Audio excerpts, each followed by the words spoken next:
ભાવનગર જિલ્લાના તળાજા તાલુકાના સરતાનપર ગામમાં મારામારીની એક ગંભીર ઘટના સામે આવી છે. ગામમાં ક્રિકેટ રમતા સમયે એક યુવાન પર છરી વડે જીવલેણ હુમલો કરવામાં આવ્યો હોવાનું સામે આવ્યું છે. હોસ્પિટલ સૂત્રો પાસેથી મળતી માહિતી મુજબ સરતાનપર ગામના સંજયભાઈ મકવાણા પર અજાણ્યા શખ્સો દ્વારા છરીના ઘા ઝીંકવામાં આવ્યા હતા. પ્રાથમિક માહિતી અનુસાર આ હુમલો જૂની અદાવત અથવા અગાઉની બબાલને લઈને થયો હોવાનું ચર્ચાઈ રહ્યું છે.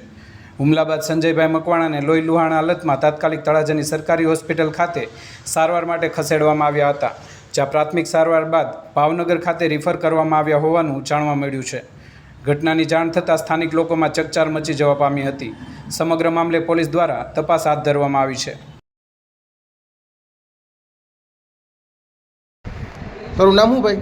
સંજયભાઈ દિનેશભાઈ મકવાણા. ક્યાં ગામ રહેવાનું? સરતાનપર. અત્યારે શું થયું છે? આ સરી મારી મને. કોણે મારી? તપન કરીને નામ છે એનું. તમે ક્યાં ભેગા થયા બે? અમે મેચ રમતા ના આવી મને મારી. આ મારવાનું કારણ શું? અગાઉ કે માથાકૂટ થઈ હતી? નાની માથાકૂટ હતી. કેટલા જણા હતા મારવામાં? એ એકલો હતો તો આવીને અચાનક મારી લીધું. મેચ રમતા. પોલીસ કેસ કરવાનું શું? હા, કરવાનું. તારી સાથે બીજા કોઈને વાગ્યું છે કે? નહીં, બીજા કોઈ નહીં.